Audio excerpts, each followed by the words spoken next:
Hello everyone, আসসালামু আলাইকুম ওয়া রাহমাতুল্লাহি। আশা করি তোমরা সবাই ভালো আছো। আলহামদুলিল্লাহ আমি ভালো আছি। আমি নতুন একটা ব্লগ ভিডিওতে তোমাদেরকে স্বাগতম।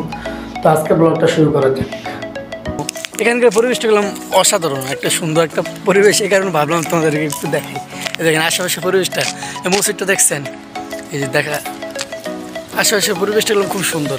মানে আমরা এই দুইজন ছাড়া আশেপাশে আর কেউ নেই। মনে করেন সবাই হয়তো নামাজ পড়ে ঘুমাইতেছে, আমরা দুইজনে আছি। এখানকার পরিবেশটা মনে করেন দেখার মতো একটা। ভাবলাম একটু ঘুরে ফিরি আপনাদেরকে একটু দেখাই। পরিবেশটা গেলাম অসাধারণ একটা পরিবেশ। দেখেন বিশাল বিশাল জায়গা নিয়ে একটা মসজিদ, আশেপাশে কোনো মানুষ নেই আমরা ছাড়া।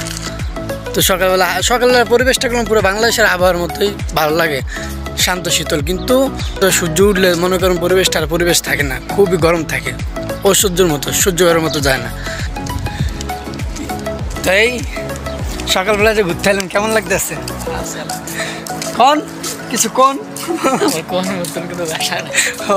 না এমনি এমনি করলাম সকালবেলা যে একটা আবহাওয়া, এই আবহাওয়া রাখলাম বাংলাদেশের লাগে পুরো মিলে। কিন্তু সকালবেলার পরে যে আবহাওয়া থাকে ওটা করলাম আসলে মানে সহ্য করা যায় না, শরীর জ্বালাপোড়া করে, অনেক জ্বালাপোড়া করে। আসলে কেমনে দেখানো তো আশেপাশে পরিবেশটা খুব সুন্দর। হয়তো মোবাইলে পুরাটুকু আমি দেখাইতে পারতাছি না, যদি নিজের চোখে না আসতেন না দেখতেন তাহলে হয়তো বিশ্বাস করতেন না। পরিবেশটা খুব সুন্দর, শান্ত শীতল একটা পরিবেশ। এটা হলো মসজিদের সামনের সাইড, মানে বসার জন্য জায়গা থাকে, সুন্দর পরিবেশ। পুরোপুরি মনে করেন পুরো সাইডটাই দেখাইছে আপনার করে, ওই পাশে এই পাশ, এই যে আরেক পাশে, এই যে মনে করেন বিশাল বড় মসজিদ। আশেপাশে মনে করেন এই যে খালি জায়গাগুলো দেখেন না, এই খালি জায়গাগুলোতে মধ্যে গাড়ি রাখে। আমাদের এখানে তো মনে করেন রিক্সা, সাইকেল অথবা আবজাবিদের নামাজ তো আসতে পারে, হাইটটা যেতে পারে।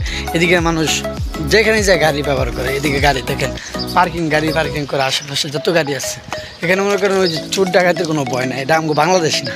আরেকটা জিনিস খেয়াল করছেন, দেখেন আমাদের বাংলাদেশ হইলে আশেপাশে কত সাইনবোর্ড, ব্যানার থাকতো। হ্যাঁ, কত ব্যানার থাকতো, কোচিং সেন্টারের, মাদ্রাসার, হয়তো যত কিছু, মানে আশেপাশে অনেক ব্যানার, অনেক কিছু থাকতো। এখানে একটাও কিছু ঝুলানো দেখছেন? এখানে না, পুরো সৌদি আরব ঘুরে আপনি ভাবেন না যে আশেপাশে কোনো একটা ব্যানার টাঙানো বা কোনো কোচিং সেন্টার, কোনো হসপিটালে কোনো কিছুই নেই এখানে। আর কারেন্টের তার দেখছেন? এখানে কোনো এই সিস্টেমও নেই। বাংলাদেশে তো মনে করেন উপরে কারেন্টের তার, তারপরে কি ব্যানার থাকে, সাইনবোর্ড থাকে, একটু বাতাস হইলে কারেন্ট জায়গা। হ্যাঁ, এক একটা খাম্বার ভিতরে মহিলা বেশ।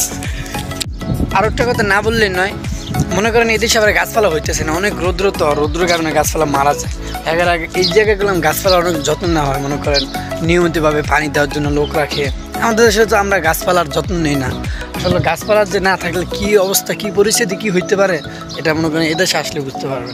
গাছপালায় মানুষদেরকে সুখ শান্তি অনেক কিছু দেয়। আসলে এই জায়গায় মনে করেন হেরা গাছের নিয়মিত পানি দেওয়ার জন্য লোক রাখে। এখন কল্লা সারে নাই, এখানে এরকম লাইন করার সিস্টেম থাকে যে পানি দেওয়ার জন্য অল টাইম পানি দেয়, ঠিক না? পানি দেওয়ার জন্য লোক রাখে, মনে করেন গাছপালা তাজা রাখার জন্য। হয়তো এখন মনে করেন আমি যে লাইনটা দেওয়া হয় না, হয়তো লাইন সুইচ কইতে পারবো না, তাহলে দেখাইতাম যে নিয়মিতভাবে তারা গাছে পানি দেয়, গাছের যত্ন নেয় পরিবেশটা সুন্দর রাখার জন্য। আপনি দেখেন আশেপাশে পরিবেশটা কীরকম, পুরা রাস্তাঘাটে আসবেন, মনে করেন কোনো জায়গায় ময়লা দেখবেন না। ওই যে ড্রামগুলো দেখছেন না, প্রতি বাড়িরই সামনে একটা করে ড্রাম থাকে, যে ময়লাগুলো ড্রামে ফেলাবে, কোনো রাস্তাঘাটে না। এখানে কোনো ময়লা হওয়ার কোনো সিস্টেম নেই। আরেকটা জিনিস দেখাই, ওই যে আমরা যে খেজুরগুলো খাই, মনে করেন এই যে সেই খেজুর গাছ, এখন খেজুর হইতেছে, এই খেজুর গাছ, খেজুরগুলো ছোটো এখনো হয় নাই, এই গাছেরগুলা আর কি মাত্র বাইরে হয়েছে। আশেপাশে খেজুর গাছ, এই যে পরিবেশটা গেলাম খুবই সুন্দর। কই এই দেখেন বাংলাদেশের তাল গাছ, আসলে এটা বাংলাদেশের না, তাল গাছ। তো আমরা সকালবেলা ঘুরতে আসলাম, এই কারণে মনে করলাম ভাবনা আপনাদের সাথে একটু শেয়ার করি, তো এই কারণে শেয়ার করা হয়েছে। তো আজকের ভিডিওটা এই পর্যন্তই। সুস্থ থাকেন, ভালো থাকেন, আল্লাহ হাফেজ, আসসালামু আলাইকুম রহমতুল্লাহ।